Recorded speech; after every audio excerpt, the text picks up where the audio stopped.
poin-poin yang akan dibahas. Poin pertama, jenis ketunarunguan. Poin kedua, klasifikasi ketunarunguan. Poin yang ketiga, penyebab ketunarunguan. Jenis-jenis ketunarunguan berdasarkan anatomi fisiologis dapat dikelompokkan menjadi 3 jenis, yaitu pertama, tunarungu hantaran atau konduksi, ialah tunarungu yang disebabkan oleh kerusakan atau tidak berfungsinya alat penghantar getaran pada telinga bagian tengah.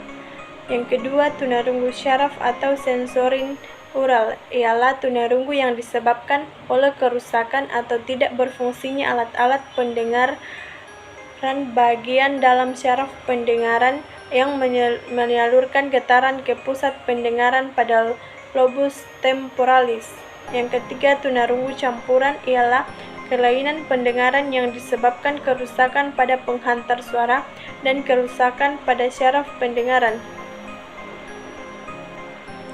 Menurut Melinda, terdapat alasan dalam mengelompokkan tunarungu berdasarkan seberapa jauh seseorang dapat memanfaatkan sisa pendengaran dengan atau tanpa bantuan alat pendengaran, yaitu sebagai berikut.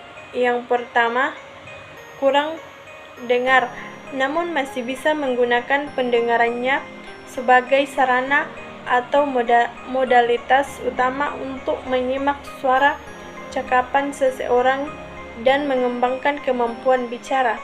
Yang kedua, tuli atau deaf, yaitu mereka yang pendengarannya sudah tidak dapat digunakan sebagai sarana utama guna mengembangkan kemampuan bicara, namun masih dapat difungsikan sebagai suplemen pada penglihatan dan perabaan.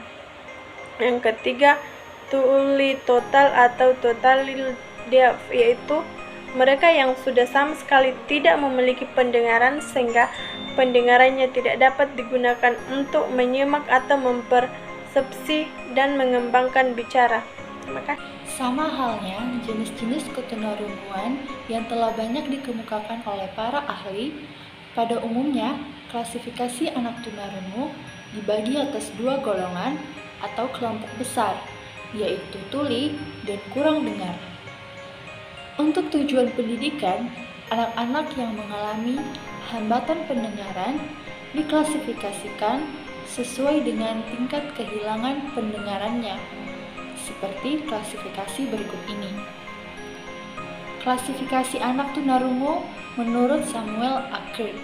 Yang pertama, 0 desibel, menunjukkan pendengaran yang optimal. Yang kedua, 0-26 desibel, menunjukkan seseorang masih mempunyai pendengaran yang normal. Yang ketiga, 27-40 desibel, mempunyai kesulitan mendengar bunyi-bunyi yang jauh. Ini tergolong tunarungu ringan. Yang keempat, 41-55 desibel, mengerti bahasa percakapan, membutuhkan alat bantu dengar dan terapi. Ini tergolong tunarungu sedang. Yang kelima, 56-70 desibel, hanya bisa mendengar suara dari jarak yang dekat, masih mempunyai sisa pendengaran. Ini tergolong tunarungu agak berat. Keenam, 71-90 desibel, hanya bisa mendengar bunyi yang sangat dekat dan kadang-kadang dianggap tuli. Ini tergolong tunarungu berat. Dan yang ketujuh, 91 desibel ke atas, mungkin sadar akan adanya bunyi atau suara serta getaran. Lebih banyak bergantung pada alat penglihatan untuk proses penerimaan informasi. Dan yang bersangkutan ini dianggap tuli. Ini tergolong tunarungu lebih berat. Penyebab ketunarunguan secara umum Penyebab ketunarunguan dapat terjadi sebelum lahir atau prenatal,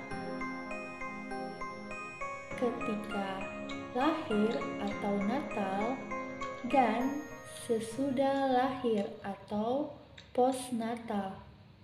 Untuk lebih jelasnya,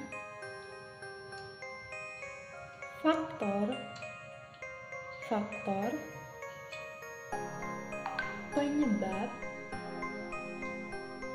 ketunarunguan dapat dikelompokkan sebagai berikut. Yang pertama, faktor dalam diri anak. A. Keturunan. B. Ibu hamil yang menderita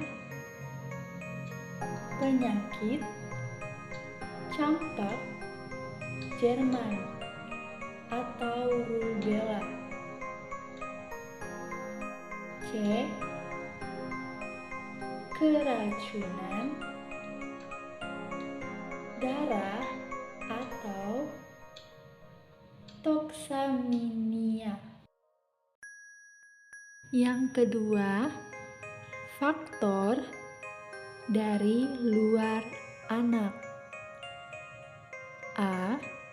Anak mengalami infeksi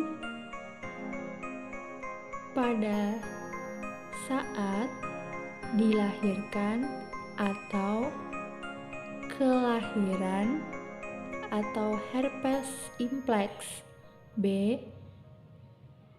Meningitis atau radang selaput otak. C. Otitis